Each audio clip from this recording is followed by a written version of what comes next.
Bon, je crois que ce qui est important à comprendre, c'est que cette famine ou génocide ukrainien là qui surgit devant les Français, c'est une vieille affaire, évidemment, qui entraîne des réactions, les mêmes réactions que les étapes précédentes, c'est-à-dire, et c'est caractéristique de la période actuelle,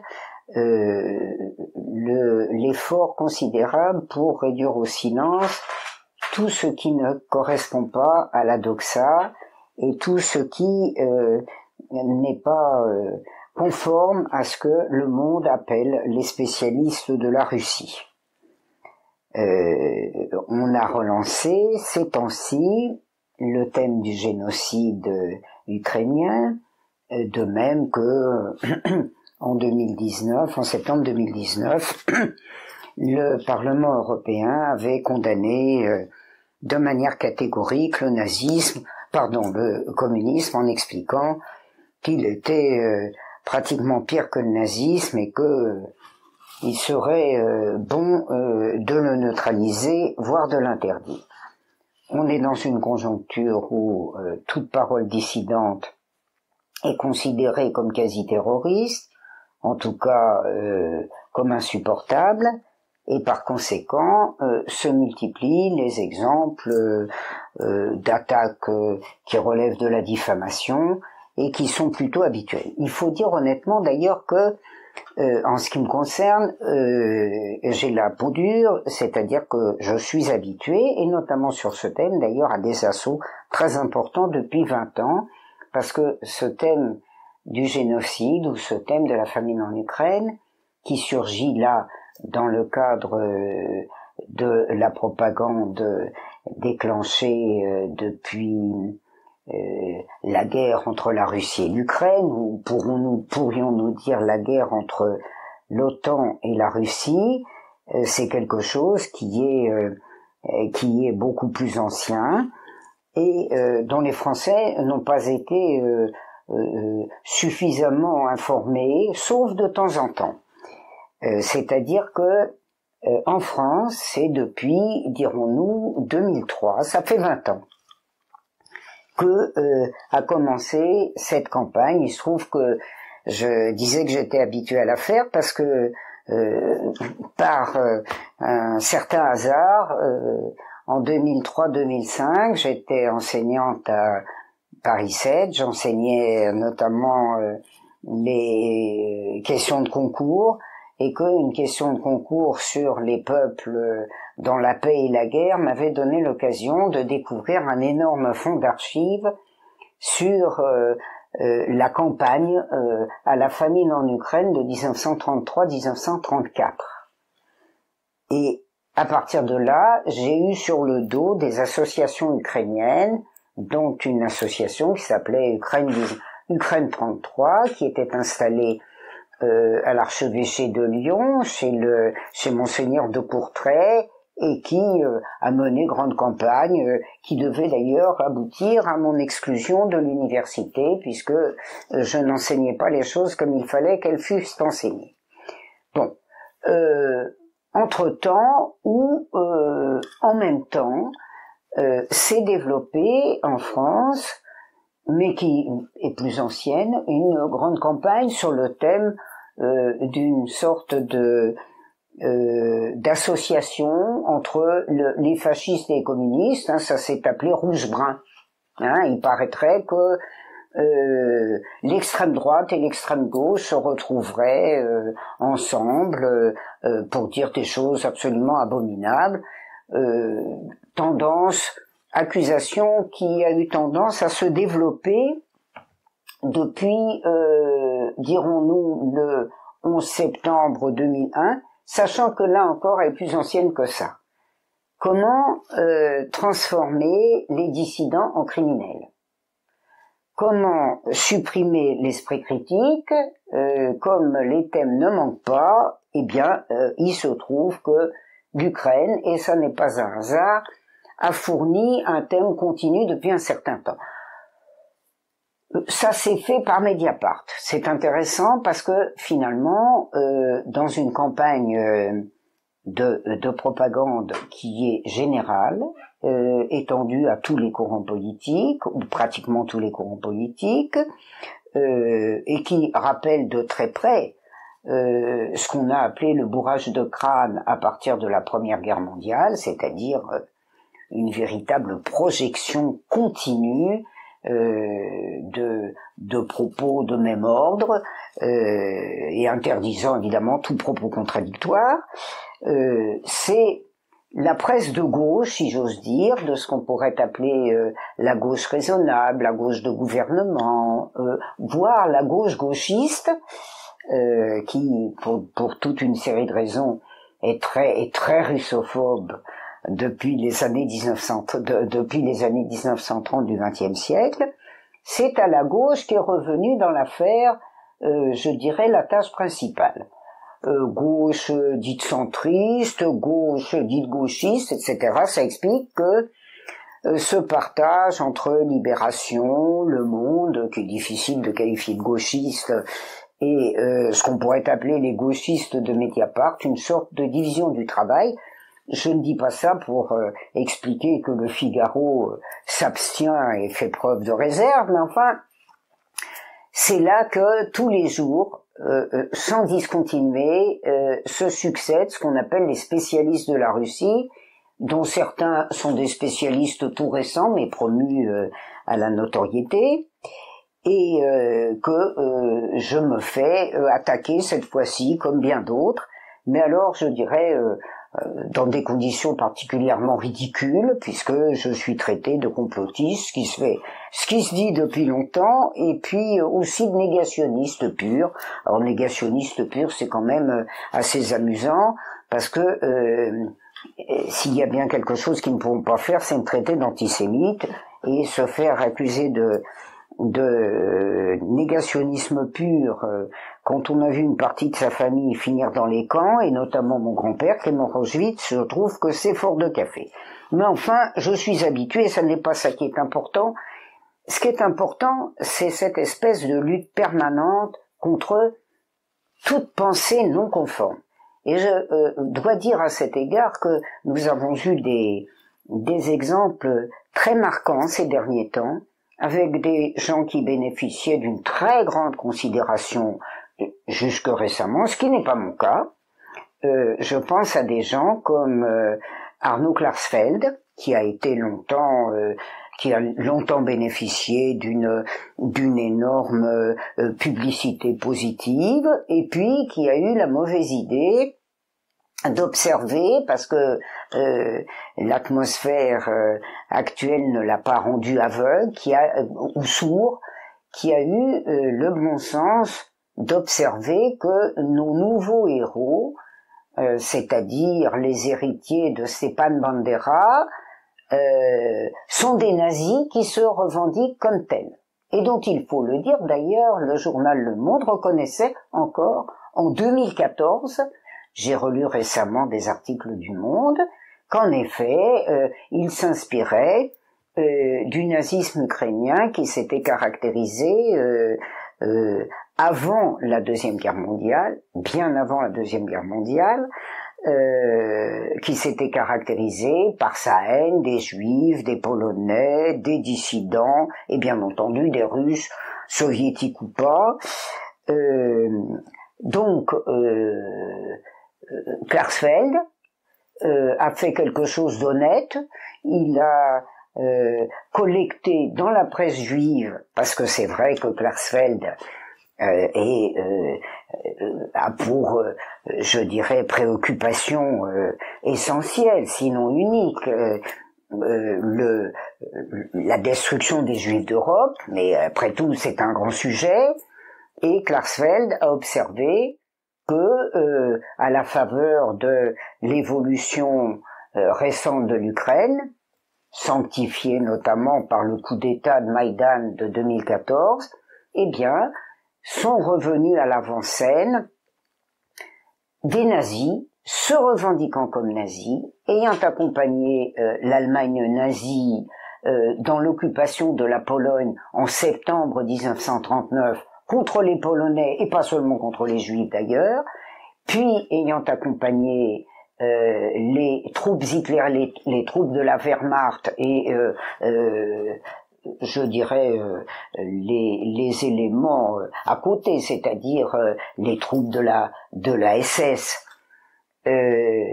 pour occuper l'Union soviétique dans des conditions qui sont inimaginables, mais qu'on imaginait encore assez facilement ou qu'on décrivait encore assez facilement il y a peu de temps. Klarsfeld a fait cette remarque il a recensé les rues, il a regardé la presse juive internationale, qui est quand même plus curieuse que la presse en France, et il s'est rendu compte que les assassins étaient devenus des héros, avaient de belles avenues, que les monuments de ceux qui avaient abattu le nazisme en Ukraine et ailleurs, c'est-à-dire, ma foi, l'armée rouge, ces monuments étaient abattus et qu'avaient été érigés à leur place des monuments à Stepan Bandera, à toute sa clique, Melnik, enfin toute une série de criminels dont il est quasiment impossible de faire la recension des crimes, au point d'ailleurs que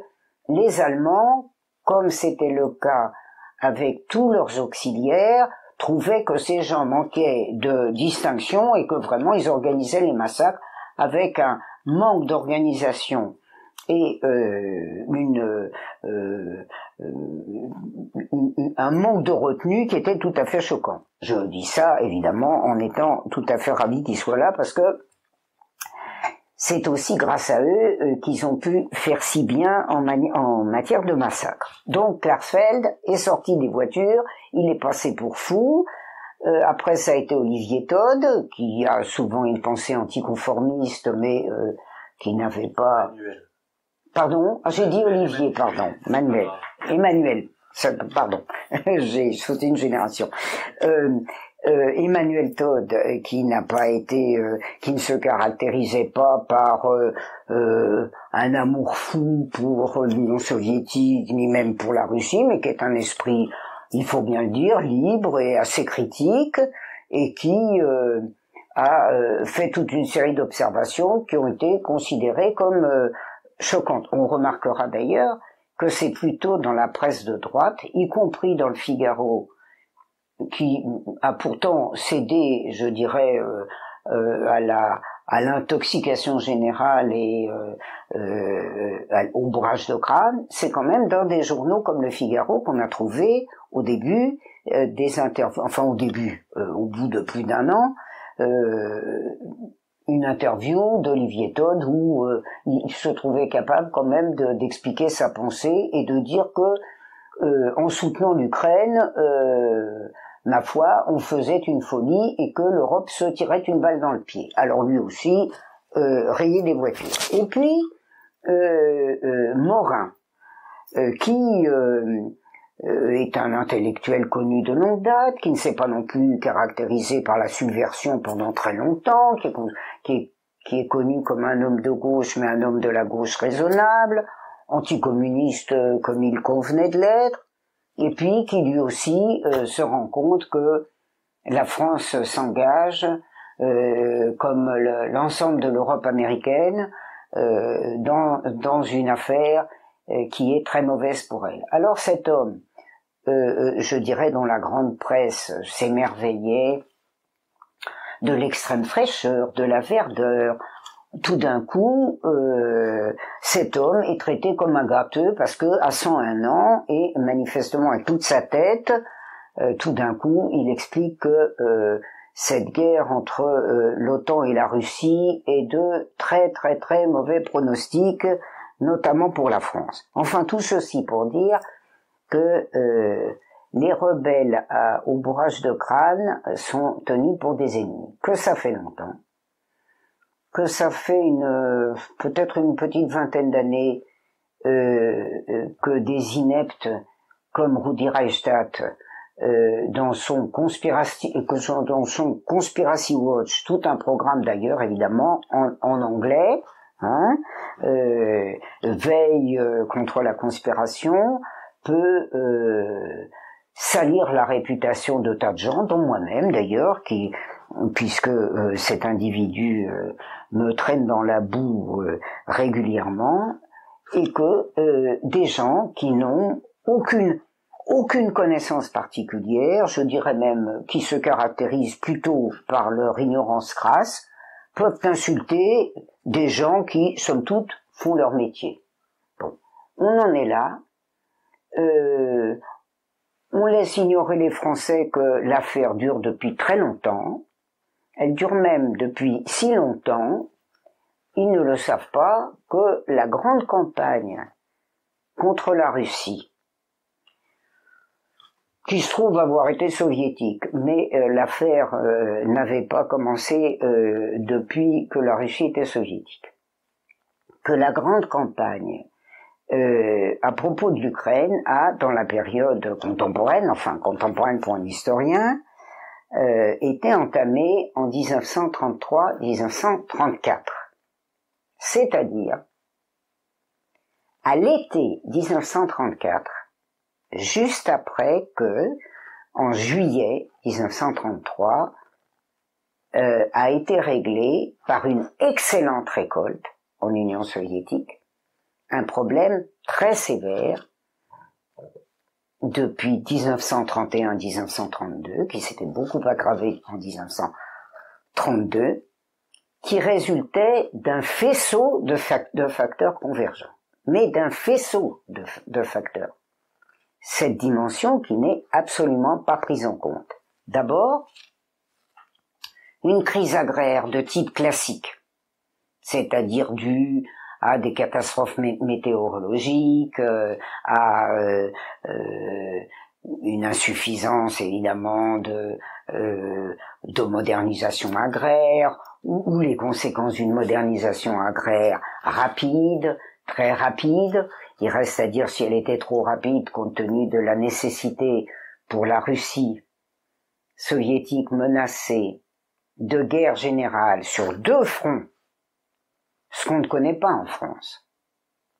Un front qui est apparu comme aussi dangereux que le front allemand, qui était le front japonais, et qui a été extrêmement perturbant jusqu'en 1938-1939 pour l'Union soviétique, au terme de quoi les Japonais ont pris une telle raclée qu'ils se sont calmés et qu'ils ont renoncé à leur projet d'attaquer l'Union soviétique, ce qui explique d'ailleurs l'accord de neutralité qui a été respecté toute la guerre passée en 1941, et la grande question, et puis qui s'est avérée être la question définitive, c'est-à-dire celle de la volonté d'expansion allemande en Ukraine et en Union soviétique, mais notamment en Ukraine. Alors, on va ici très vite, mais il faut bien dire que cette question ukrainienne, elle a pris un développement particulier avec cette affaire dite de la famine, mais qu'elle court depuis longtemps, c'est-à-dire que c'est une question qui est posée depuis le 19e siècle, et encore, pour ne pas remonter à avant, en tout cas posée pour l'Allemagne depuis le 19e siècle, où l'Allemagne, qui avait opté pour l'expansion à l'ouest, mais aussi pour l'expansion à l'est, l'Allemagne considérait qu'elle avait droit d'exploiter les terrains de la Russie, de l'Empire russe d'abord, et puis de la Russie soviétique, et elle avait fait, depuis la Première Guerre mondiale, de l'Ukraine une espèce de fief militaire, fief politique, qu'elle pensait garder, et puis qu'elle n'a pas pu garder, puisque l'Ukraine, après avoir fait sécession de la Russie de 1918 à 1920, ce qui s'est d'ailleurs traduit par les populations par des pratiques très dommageables, en particulier d'ailleurs pour les Juifs ukrainiens, parce que c'est une période de graves pogroms, n'est-ce pas, qui a cessé quand les Soviétiques ont repris possession de l'Ukraine, et donc cette Ukraine, les Allemands la voulaient. Ils ne la voulaient pas seulement depuis 1933, ils la voulaient, j'y insiste beaucoup. Le mouvement dit nationaliste, qui à mon avis n'est pas nationaliste du tout, le mouvement dit autonomiste ukrainien, est un mouvement qui est financé par l'Allemagne, j'y insiste beaucoup, et j'ai fait des travaux là-dessus, qui est financé par l'Allemagne depuis avant 1914. Je le dis simplement pour qu'on comprenne que 1933 est une étape. elle se déploie à la faveur des difficultés agraires. Sur ces difficultés agraires, qui n'ont strictement rien à voir avec un génocide, je recommande un certain nombre d'ouvrages. Les plus importants, ou parmi les plus importants, il y a des ouvrages en langue anglaise qui ne sont pas traduits, mais il en est qui sont traduits, et je recommande ici, voilà, l'ouvrage de Mark Tauger, qui a l'avantage d'être rédigé, d'avoir été traduit en français en 2018, voyez, qui s'appelle Famine et transformation agricole en URSS, qui est constitué d'une série d'articles, dont certains sont particulièrement éclairants. Et d'ailleurs, je signale l'intérêt de faire une démarche comparative, d'abord parce que la famine en Russie est un phénomène extrêmement fréquent, avant l'ère soviétique un phénomène, j'allais dire, annuel. La famine de 1891-1892 a fait plusieurs millions de morts, et c'était une affaire pratiquement annuelle, ou tous les 2 ans, ou tous les 3 ans, ou tous les 5 ans. Et d'ailleurs, il y a un article extrêmement intéressant sur la manière dont les soviétiques ont géré et réglé la famine de 1925. Quand on regarde ces articles, on voit une dimension très importante, évidemment, de ce qui a été une famine ou une très grave disette. Moi, mes archives me parlent de très grave disette, et je crois avoir donné des éléments probants à cet égard par toute une série de documents présentés de manière critique et qui figurent sur mon site. Il suffit de taper site La Croix-Ris. Il y a sur mon site un affichage de travaux. Dans ces travaux, il y a une rubrique textes originaux. Il y a 60 pages sur l'Ukraine en 1933 qui permet de faire le point sur la bibliographie que je viens de réduire ici à Tauger et qui n'est pas réduite à Tauger. Mais Tauger est un excellent spécialiste et il a l'avantage d'avoir fait des travaux très récents. Il en est d'autres, dont certains remontent à des éditions récentes. Je pense au travail de Davis et Webcroft qui s'appelle Hunger, The Time of Hunger, c'est-à-dire le temps de la faim, et je veux signaler à cet égard une très grosse difficulté dans la langue anglaise. Dans la langue anglaise, hunger, c'est un terme qui désigne à la fois la faim, la disette et la famine. Ce qui fait qu'avec ce terme hunger, et on le voit très bien d'ailleurs, quelquefois dans le livre de Tauger, on n'arrive pas à distinguer très nettement s'il s'agit d'une famine proprement dite ou d'une situation grave, par exemple, de disette de soudure. Une chose est certaine. Un des aspects des difficultés de 33, qui ne porte pas évidemment sur 31-33, mais de 33, et en particulier du printemps à l'été 1933, où j'y insiste, il n'y a plus de famine. Une des caractéristiques, c'est ce qu'on peut appeler la famine de soudure, c'est-à-dire un phénomène qu'on connaît très bien dans la France d'Ancien Régime et qu'on a connu dans d'autres pays, dans tous les pays en voie de développement, même ceux qui ont complètement liquidé la question de la famine. Pensons à la Chine, qui connaissait des famines avec des millions de morts, sans parler des crues des fleuves, comme le Hangho, qui faisait 3 millions à chaque fois que le Hangho se baladait d'une rive à l'autre. Et ça, c'est la Chine communiste qui l'a réglé. De même que c'est l'Union soviétique qui a réglé le problème de la famine. Même si, en 1931-1932, elle a connu des éléments qui rappellent les famines antérieures, dans le cadre de la préparation d'une guerre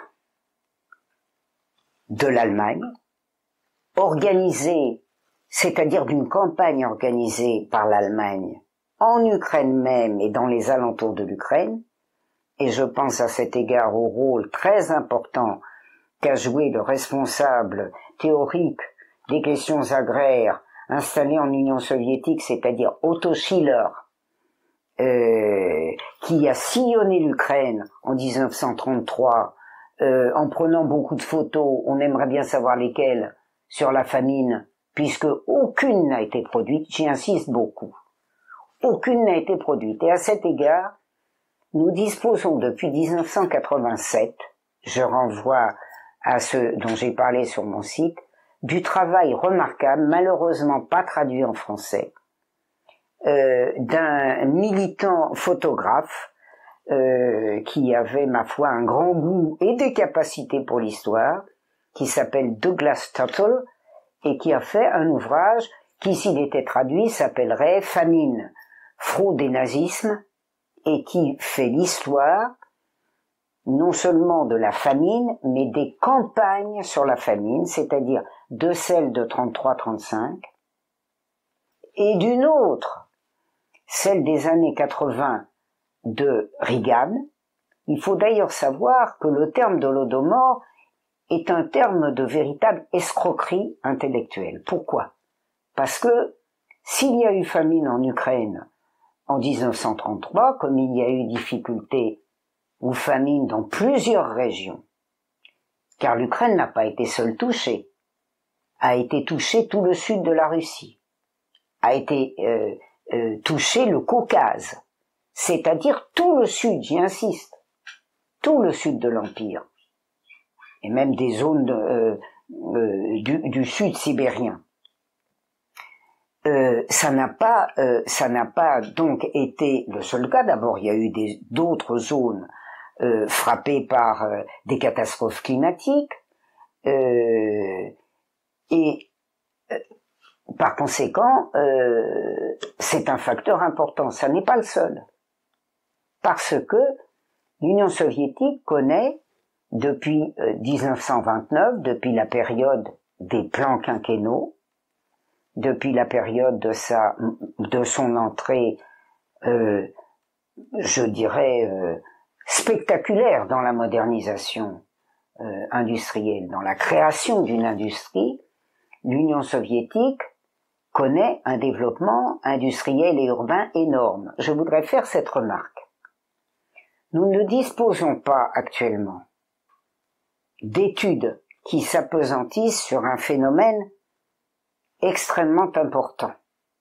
C'est-à-dire que nous sommes dans une période 30, 33, et ce d'ailleurs jusqu'à la guerre, nous sommes dans une période d'urbanisation très intense, d'une Russie qui reste très agraire.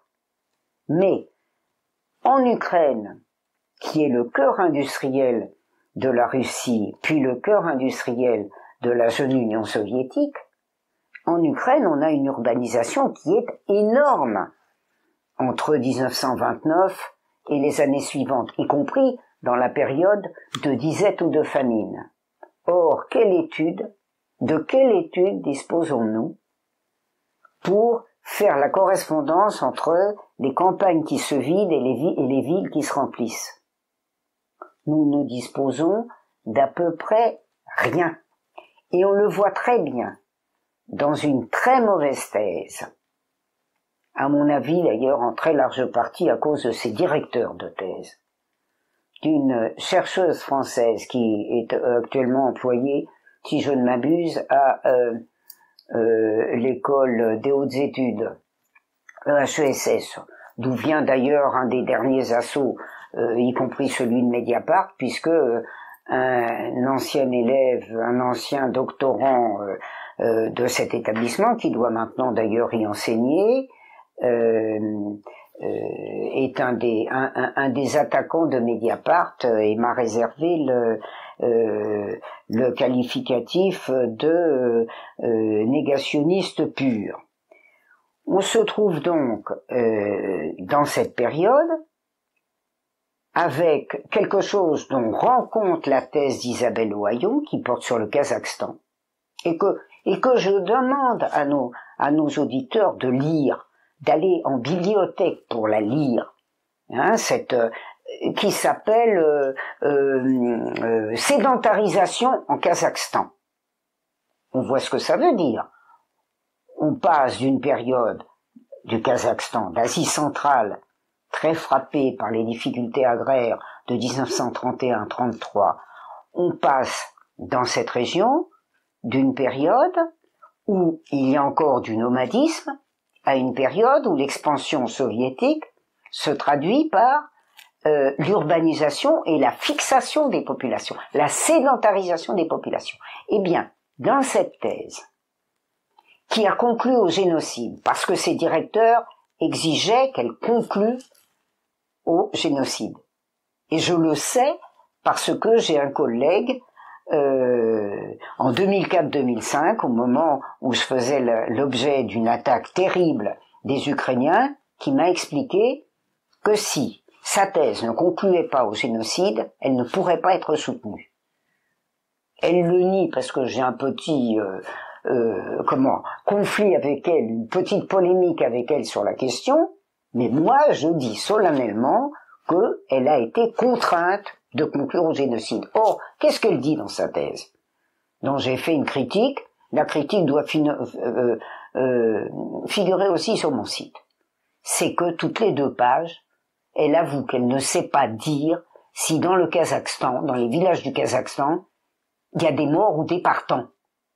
Autrement dit, qu'elle ne fait pas le départ entre d'éventuelles morts de faim et l'exode rural qui a caractérisé le Kazakhstan accédant à l'industrialisation, comme il a caractérisé l'évolution de l'Ukraine. Alors ça, c'est une dimension extrêmement importante. Ajoutons-y la grande difficulté structurelle qui est produite par l'évolution soviétique, c'est-à-dire dans le cadre de l'industrialisation à outrance, et d'une industrialisation à outrance parce que la guerre menace, et la guerre on ne choisit pas le moment où l'ennemi va vous la déclencher. C'est-à-dire que la collectivisation, elle est objectivement imposée par une industrialisation qui est rendue nécessaire par les préparatifs de la guerre. Alors, parmi les historiens, et là on entre dans les questions d'interprétation, il y en a 2 que j'ai évoqués tout à l'heure, qui sont Davis et Westcroft, dans leur ouvrage de 2004 sur la faim, la période de la faim en Russie, qui disent que tout le problème vient de cette urbanisation et de cette industrialisation trop rapide.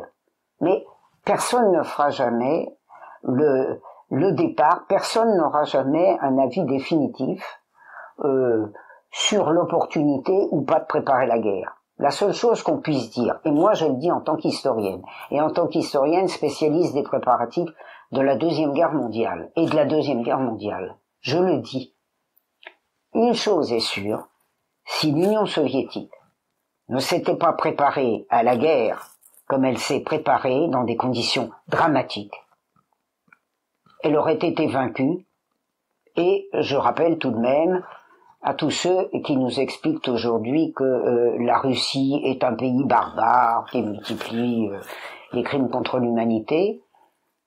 Si l'Allemagne hitlérienne l'avait emporté, je ne donnerais pas cher du statut de la France aujourd'hui. C'est vrai qu'il n'est pas brillant, mais enfin, il eût été très fâcheux que l'Allemagne remportât la guerre. Et il ne fait aucun doute que la croissance industrielle soviétique, qui a permis à l'Union soviétique, inférieure encore en 1941 par son économie à l'Allemagne, y compris sur le plan militaire, que si l'Union soviétique n'avait pas bénéficié de 1930 à 1940, ou 41, pas plus tard que juin quand même, si elle n'avait pas bénéficié d'une industrialisation à outrance, eh bien,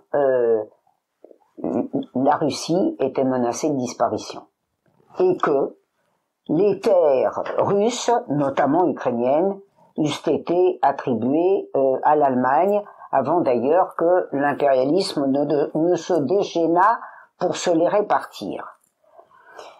Évidemment, cette situation ukrainienne, elle s'est traduite par de grands troubles sociaux, qu'il est parfaitement malhonnête d'imputer à la seule clique sanguinaire de Staline.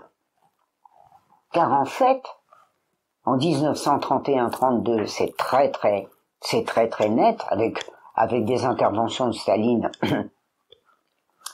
notamment en 1931, le discours célèbre sur le vertige du succès, où Staline met en garde contre la collectivisation trop rapide.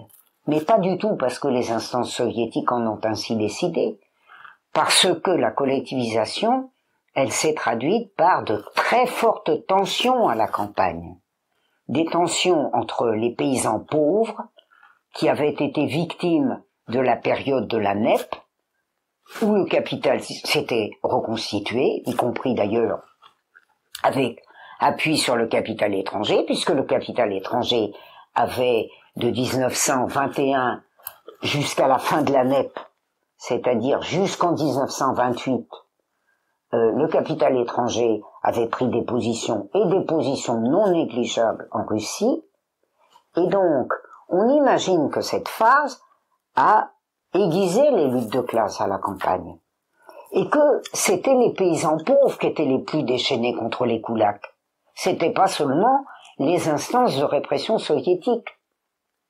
Alors, bien entendu, les soviétiques ont abordé comme ils pouvaient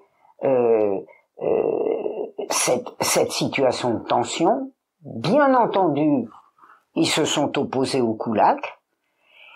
Ils ont tenté de limiter, je dirais, l'explosion des paysans pauvres contre les koulaks.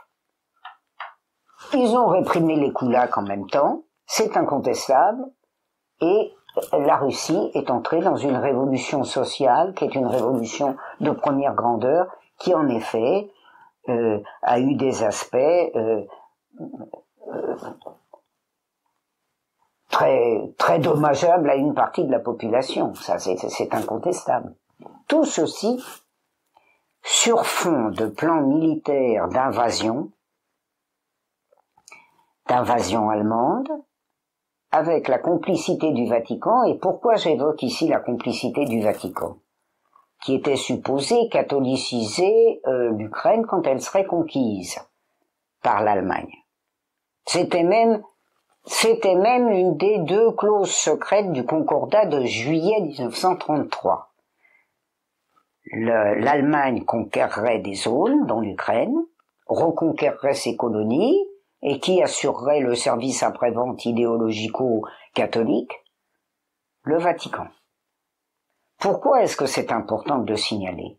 D'abord, évidemment, parce que ça a donné lieu à une association permanente, parce que ça nous permet de comprendre pourquoi d'ailleurs la papauté a accueilli le conflit russo-ukrainien en hurlant aux martyrs de l'Ukraine, sans laisser savoir quelle est la responsabilité de l'Église catholique dans l'uniatisme et son fanatisme qui a abouti au nazisme dans la période considérée, mais parce que le Vatican a été le véritable moteur, donc le moteur initial sur mandat et sur initiative de l'Allemagne de la première campagne sur le génocide. C'est-à-dire la campagne lancée par l'archevêque cardinal de Vienne, l'archevêque de Vienne, cardinal Initzer, nazi entre les nazis, mais enfin, tout le clergé autrichien a été nazi, et qui a lancé la fameuse campagne sur la famine, car c'est ça l'essentiel de la documentation sur le cannibalisme. Or, Et évidemment, on n'abordera pas les questions trop longtemps aujourd'hui. Il faut juste donner envie, donner une curiosité sur ces questions dont finalement personne ne sait rien, alors que tous les jours on serine que le méchant Staline a organisé un génocide. Il n'y a pas eu de génocide du tout. Mais par contre, la campagne du Niger, la campagne du Vatican, évidemment, faite en étroite association avec l'Allemagne, lancée par la Pologne aussi, lancée par tous les alliés de l'Allemagne nazie, la Hongrie, la Bulgarie, etc. Enfin, à l'époque d'ailleurs, pas encore tellement les Bulgares. Cette campagne n'a pas cessé, et c'est cette campagne qui a été reprise ces temps-ci, c'est-à-dire, on le remarquera, lancée notamment à partir de l'Ukraine de Lvov. Parce que tout le monde a l'impression que l'Ukraine, bon, ça a été vaguement soviétique. Je rappelle, en 1920-1921, après une attaque de la Pologne contre la jeune Russie soviétique, c'est pas la Russie qui a attaqué la Pologne, c'est la Pologne qui a attaqué la Russie, en 1920.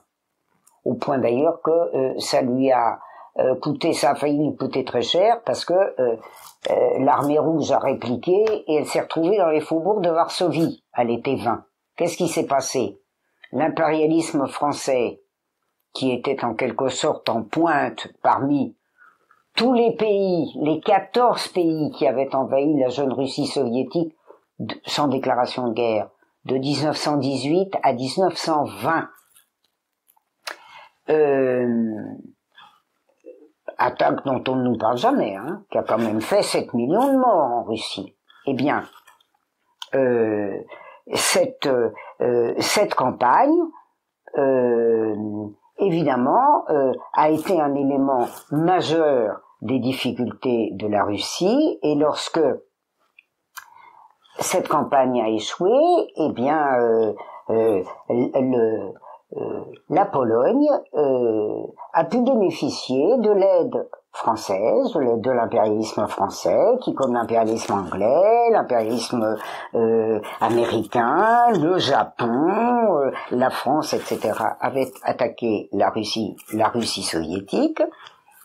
Ils ont échoué, mais bien entendu, il en est resté quelque chose, et ça a été un élément très important de la campagne, j'allais dire de la campagne de vengeance de 1933, alors même que la France n'était plus très directement, je dirais, intéressée, mais qu'elle avait remis la Galicie orientale, que la Pologne n'avait pas réussi à se conquérir.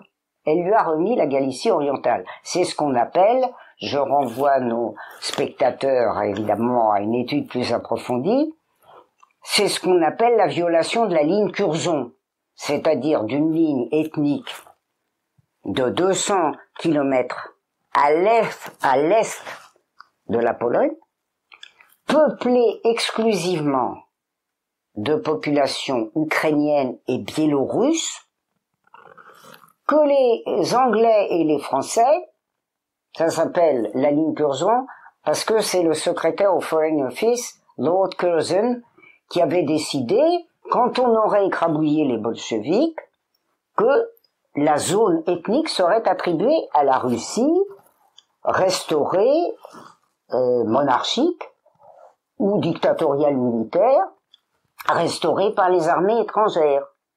Et c'est ça qu'a obtenu la Pologne. C'est ça la Pologne de Lvov. C'est ça la Pologne de Lemberg. Alors, nous allons juste observer une chose. C'est que l'Ukraine soviétique, qui est aujourd'hui, qui n'existe même plus, qui est, je dirais, qui est de cœur russe, puisque les zones de l'Est ont voté à 98% sous contrôle extérieur, sous contrôle étranger, à 98% en 2014 pour le rattachement à la Russie. Ça, c'est la Russie d'avant 1939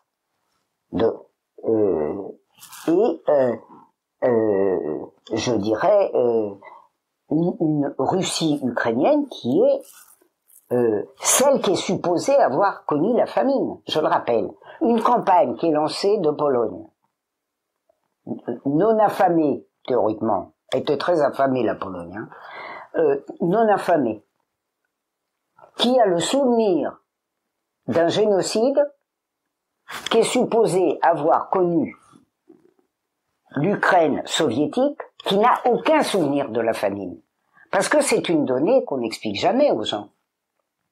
Est-ce qu'on peut m'expliquer pourquoi il n'y a pas de souvenir? Nous avons perdu 1,5 million hommes, 1,6 million pendant la Première Guerre mondiale. On en parle encore dans les familles. En Ukraine soviétique, ils sont supposés avoir perdu 6 millions d'Ukrainiens affamés, mais qu'on soit raisonnable. Il paraît que c'était pour affaiblir le mouvement nationaliste ukrainien. Mais le mouvement nationaliste ukrainien, il n'était pas en Ukraine soviétique. Je veux dire, ce sont des choses élémentaires qu'on ne raconte pas aux Français. Il n'y a absolument aucun Ukrainien soviétique qui soit apparenté à cette Ukraine de Lvov qui prétend, cette Ukraine uniate, qui prétend avoir été affamée. Mais elle n'a pas été affamée, elle était polonaise. Donc, qu'on ait porté l'ignorance des populations au point qu'elles peuvent accroire le fait que la Russie, l'Ukraine soviétique affamée n'a aucun souvenir de l'affaire et que c'est celle qui n'a pas connu l'affaire qui serait affamée, moi je ne comprends pas. Je veux y ajouter la thèse d'Ohayon. Que dit Madame Ohayon à la fin de son livre? Elle dit que le Kazakhstan n'a conservé aucun souvenir de cette famine. Ah bon? Nous, notre 1,5 million morts, au bout de plus d'un siècle, on en cause encore, mais eux, leurs 6 millions de morts, c'est monté jusqu'à 17, hein. Il paraît qu'il y en aurait eu 2 au Kazakhstan. Ben ça fait du monde, tout ça. Mais, ils n'ont gardé aucun souvenir. Mais je dirais que ça accroît la thèse que on est passé, on nous fait prendre des vessies pour des lanternes, et que une grosse partie des pertes du Kazakhstan, c'est des pertes d'exode rural qui sont passées dans les nouvelles villes. Je veux dire, ce sont des choses élémentaires qu'on ne dit pas à la population. Comment est-il possible qu'on ait perdu 6 millions de morts, voire 10? Parce qu'à l'époque de Conquest, dans les années 80, Robert Conquest, agent du MI6, c'est-à-dire des services de renseignement britanniques, passé à la CIA, et qui, en 1986, fait un livre spectaculaire sur la famine, hein, qui a servi de base à toute la grande campagne des années 80. Alors lui était monté à 9 millions, 10 millions, c'est n'importe quoi. Alors ces temps-ci, il paraît que c'est 3. Bon. Dont 1,5 million en Ukraine, disent un certain nombre de spécialistes. 1,5 million en Ukraine. Bref, il est absolument indispensable de laisser les historiens faire leur travail. Ce que, je dois le dire, à ma grande honte pour mon pays, une petite partie de l'université belge est capable de faire.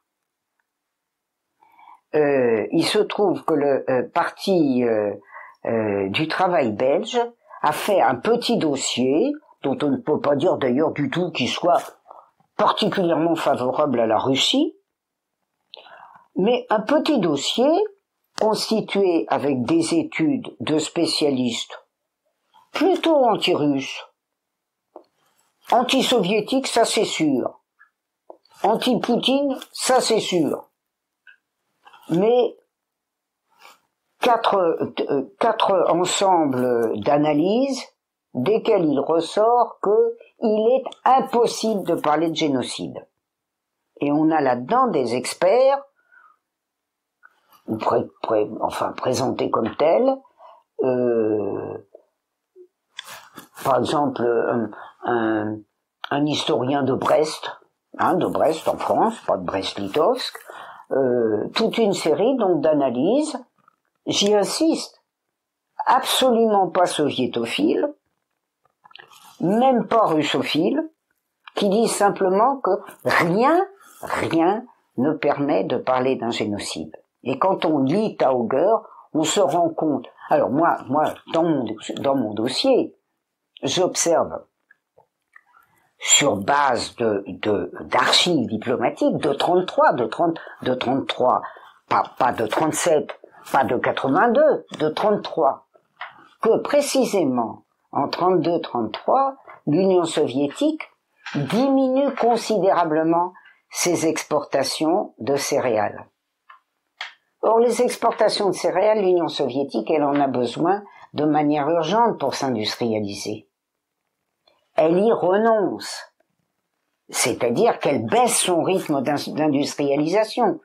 Elle n'a donc pas du tout, comme disent un certain nombre de mes collègues, je crois d'ailleurs que c'est le cas de Madame Dulin, qui s'est engagée depuis un certain nombre d'années, ça doit faire 20 ans d'ailleurs, dans la croisade russophobe.